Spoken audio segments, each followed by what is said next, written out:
So what are we doing today? Well, today I finally completed making the jig so I can assemble the frames in a somewhat efficient manner. I couldn't even imagine trying to do these by hand and hold them. So there's a number of people that have different jigs on the internet, and I chose this design because it only entailed making one end-to-end box and to drill a couple of holes, and I figured I had both the materials and the skill to do that.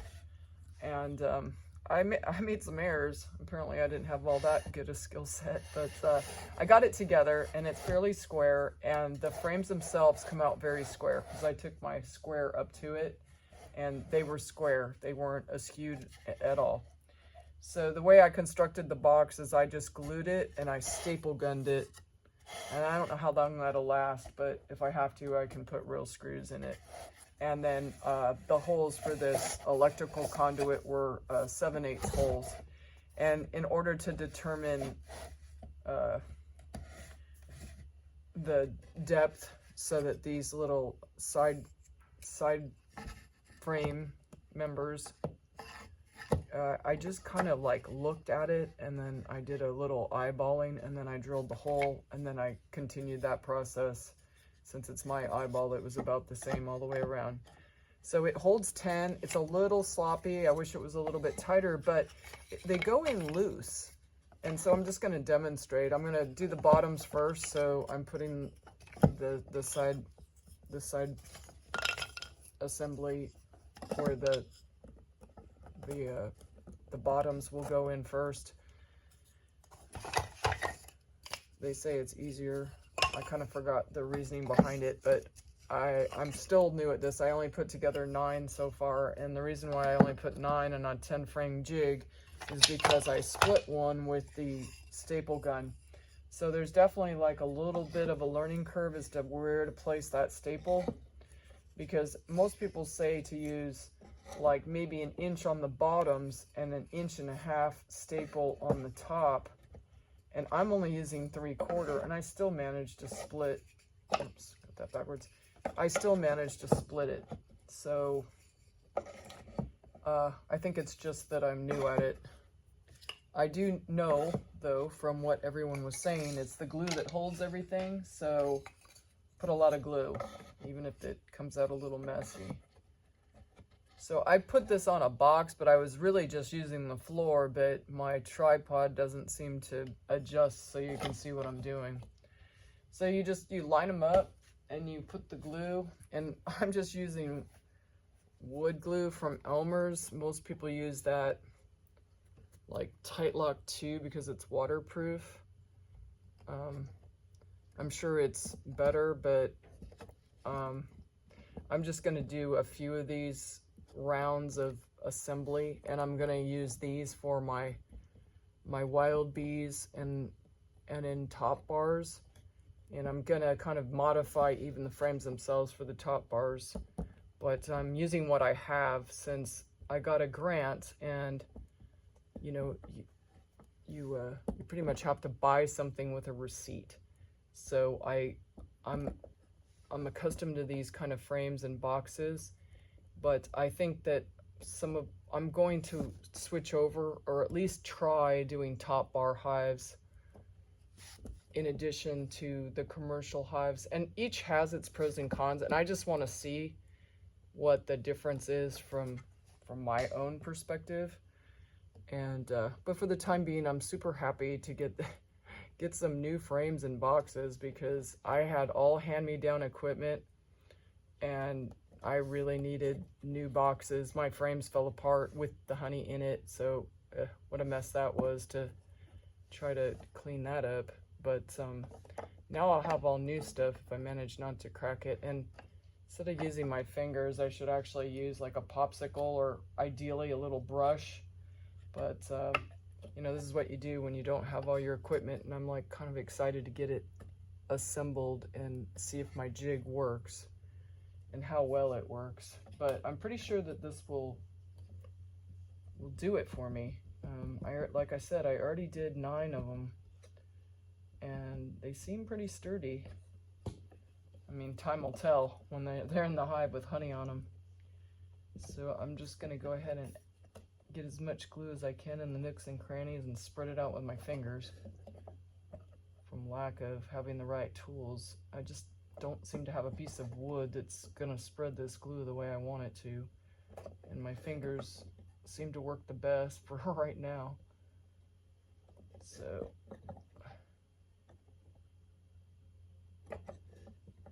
everybody that shows doing this, they're like basically kind of pro bee people, and I am far from that. But as a farmer, you kind of have to be a jack of many trades. So I'm far from saying I'm an expert beekeeper. So, but you learn as you go. So that's what it's all about.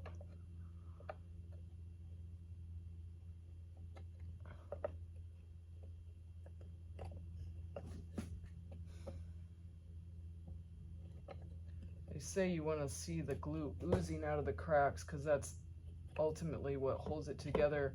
But I was also told that because when you get in your bee boxes and you're prying on these frames, it's the top part of this assembly that really takes a lot of the abuse, and that's what breaks off. And I have definitely had my experience with that.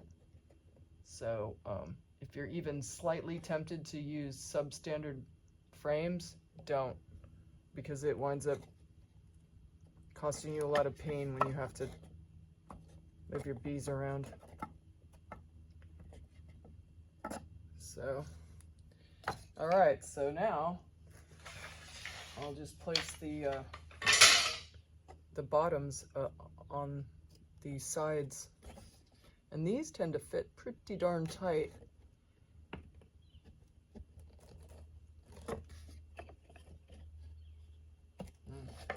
That was upside down. Well, that's not going to help me.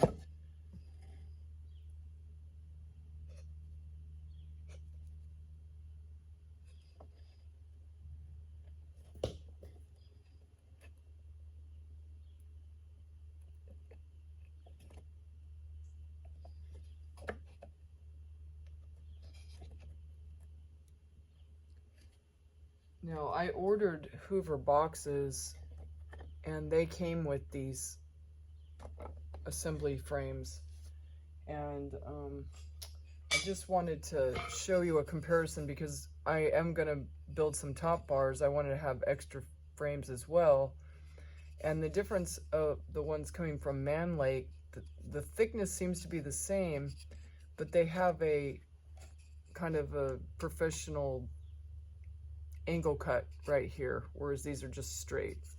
That's the only difference I could tell. However, I will say that one of my frames from Hoover, this top frame, it wasn't constructed well.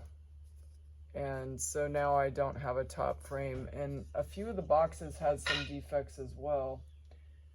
And I bought my Hoover boxes from Galena, and there was some there are a few parts missing in my boxes, and I'm kind of asking them to make my ordered whole, and they seem to be saying that because 4 boxes were mailed out, I have all those parts. But what they're failing to realize is that just because there were 4 boxes doesn't mean that what's supposed to be in the boxes was in the boxes. And I've assembled all my boxes, and I'm missing a few parts. So I'm hoping that they rectify that in my favor, because otherwise, I don't know, I guess I'm just going to have to buy what I already bought. But I'll tell you what, I won't be buying from them again, because if they don't make me whole, I don't like that for customer service. And the other side of it that I didn't really like, and I really didn't give it too much of a thought, was that they don't even have a customer service phone number. You just kind of email in your problem, and then you get an email back, which I just don't think that's too personable. I just heard a crack that I didn't like to hear. These are really tight.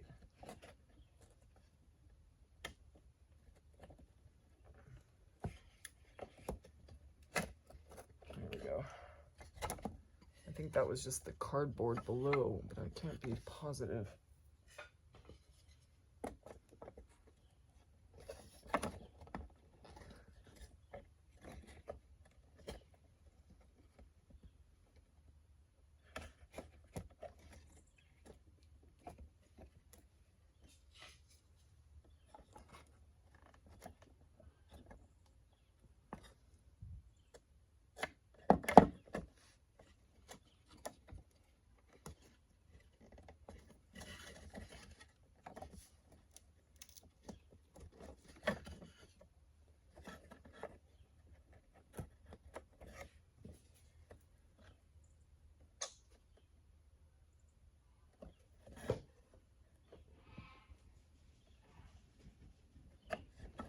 definitely gonna side on the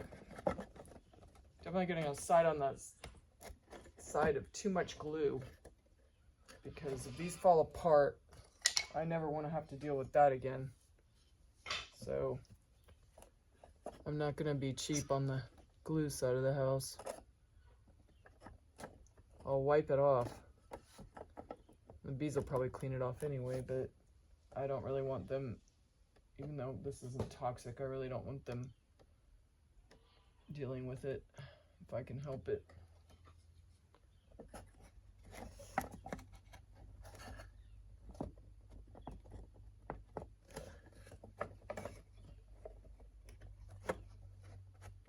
It's funny, you watch other people on YouTube and they just seem to slap these things together lickety-split, but I'm having to work for it.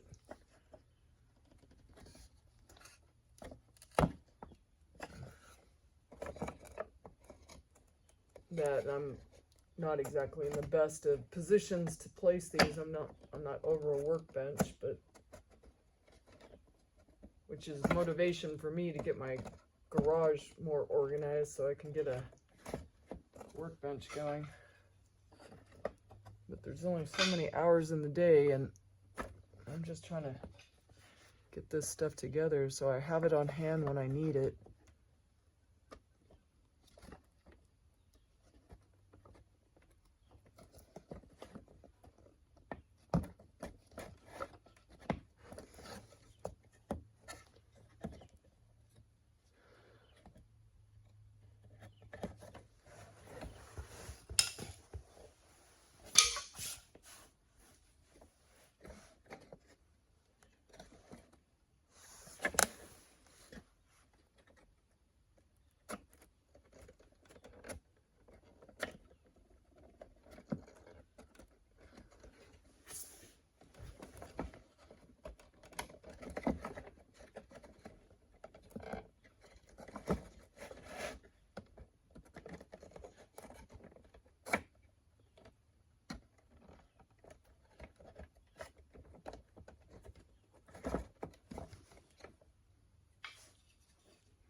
All right, now for the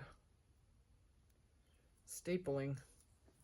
So I went out to Harbor Freight and I bought a staple gun just for this, and it was pretty reasonable. So the tricky part is really putting the machine exactly where you want it so you don't crack the frames. I wound up cracking just one frame, but still. Having new anything with bees was a luxury, and I don't want to destroy any of it if I can help it. See, that one cracked on me, but it was sitting up high, but it just didn't want to fit down in that frame assembly.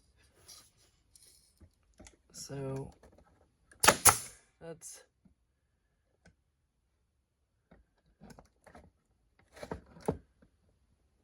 probably it'd be better if I wasn't working on this box, but I wanted you to be able to see what I'm doing.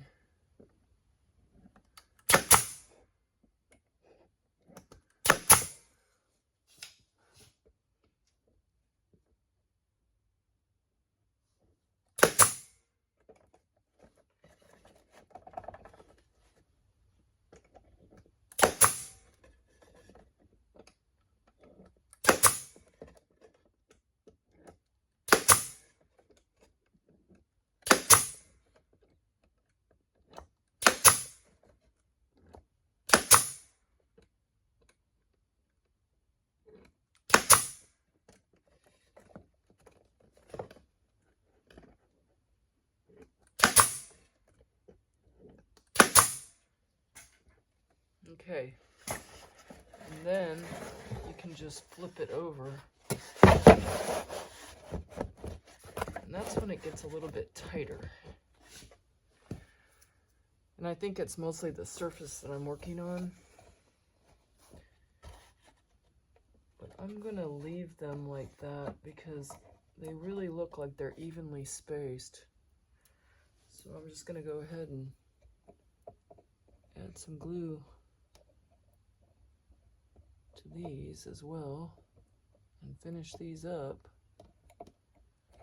I'm pretty happy with this little jig. It's certainly, I couldn't even imagine doing these one by one. I'm sure people have done it, but I have 100 frames to make to fill my boxes and some more for a top bar, so I had to come up with something that's a little bit more efficient. Definitely it's not my gluing technique though.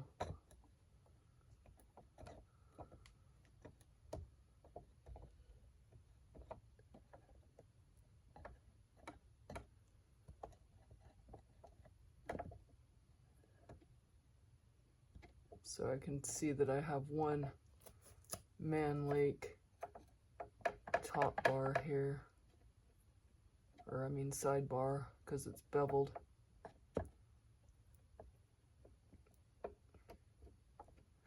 That's the only real difference I could tell. Now it could be the quality of the wood too, but from my eyeballs I can't tell that exactly. Seems like the grains are similar, at least the thickness is the same.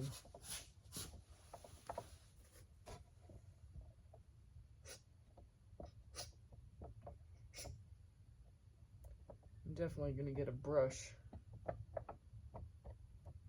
or some kind of applicator that makes this easier and cleaner.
Making sure that these have adequate glue.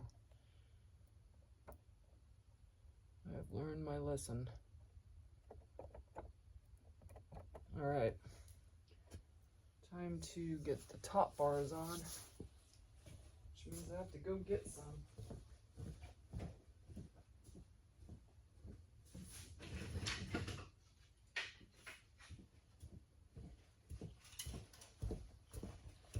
When you get these in the pack, it looks like hundreds of pieces of wood, but you readily use them up.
You might ask why I'm not putting foundation in between these particular frames, because I'm going to use these for some wild bees, and I'm going to try and grab their honeycomb and put it in with rubber bands and the rest of their hive.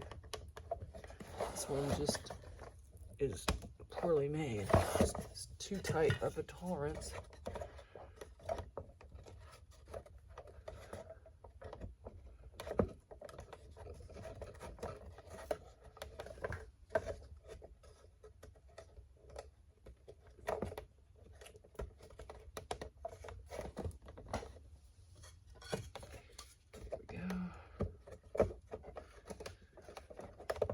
To the end of it.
And then just to show you how this jig works,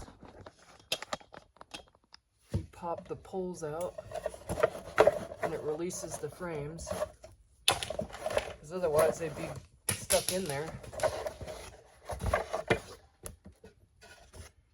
And if I have my square, I can show you how square these frames are.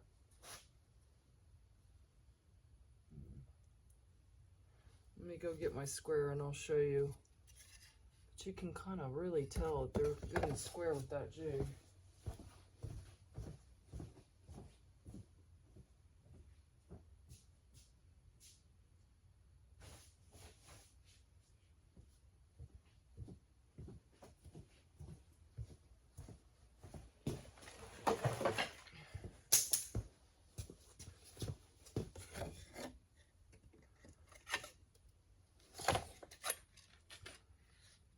So if you can appreciate that, this is a, my woodworking tool, so it's a pretty precise instrument. Of course, I got glue all over it, but you can see they're very square. So even if the jig doesn't look that square, the frames come out very square. So I'm pretty pleased with that. That's what we're doing today. I hope this helps.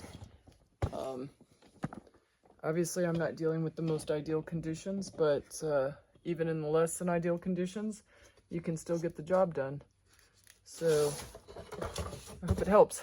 Anyway, like and subscribe. Thank you. Bye-bye.